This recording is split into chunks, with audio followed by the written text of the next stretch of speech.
And Ms. Murphy, the original transfer of property on which the West LA VA sits was intended to house veterans. How many veterans are being housed on that West LA campus? Not, and I don't mean the ones as patients at the hospital or treatment facility, but how many homeless veterans are being housed at that facility overall? If I may refer that question Sure. to Dr. McDougall. Thank you. 818 homeless veterans are being housed on the campus at this point And in time. that's not inpatients, and that's No, not that's not treatment? inpatient. This is just homeless veterans in one type of housing or another, emergency, transitional, long-term housing. And are the housing units full? Is there a waiting list? I don't know if there's a waiting list or not. Are those houses normally full? Yes, oh yes, yes. And then I guess the follow-up, Dr. McDougall, would be to you as well. With the massive population of homeless veterans in that LA area, I am still trying to figure out the follow-up to what Dr. Benishek just asked when he's asking about the hotel laundry. There's also a baseball diamond and a bird sanctuary. Mm-hmm. How in the world does that achieve the goal of housing veterans?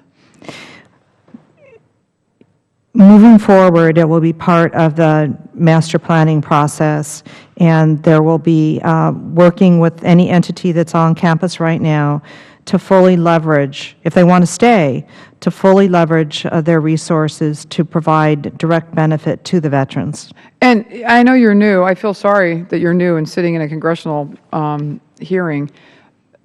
So were you aware of this debacle when you were hired? No. I mean, well, peripherally aware of it, but not until I read the GA report did I realize how severe the situation was.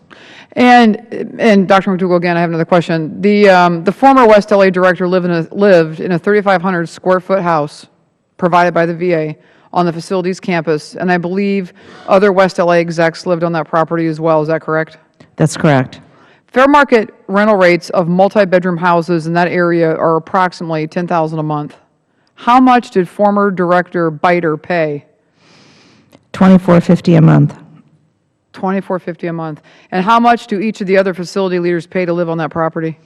It depends on the size of unit they have, but it's between $1,500 and $2,000. But we do follow the National Quarters Management Program, and we use the tool provided by the Department of Interior to calculate the rental value. And have they been paying that all the way along, or just in the last month since you've come in? No, it's raised.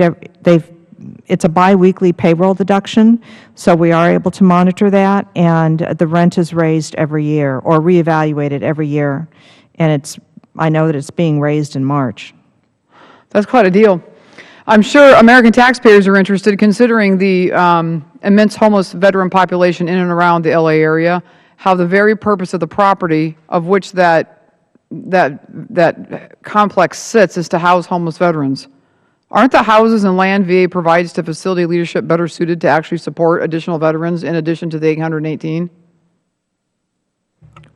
We are taking over in my office the quarters management program, and we'll be rolling that into how we evaluate land use in the master plan overall. So it's interesting that given this master plan that we're all waiting for with bated breath, that it's interesting that this place has sat there. It's housed unaccountable organizations. It's been used to do laundry, to play baseball, and to provide a bird sanctuary for those interested in birds. And yet the homeless population in this country is the highest it's ever been. And with the influx of more veterans coming home and the pleas that we hear from all the associations, but definitely the American Legion as well, it seems to most Americans that are going to hear this story, it is an atrocity that veterans are sleeping outside in the cold while the VA again has to stop what they're doing, readjust with new employees, and go back and correct many, many years of wrongs. And so I feel bad that the two of you are sitting here as such new employees. And I know the VA has a long way to go, but I just think that it's such an outrage that we all have homeless veterans in our areas, and we're all trying to make every single tax dollar accountable to be used what it was given for in the spirit of being good stewards, which is what the American people ask of you as well. But I thank you for being here, and I yield back the balance of my time.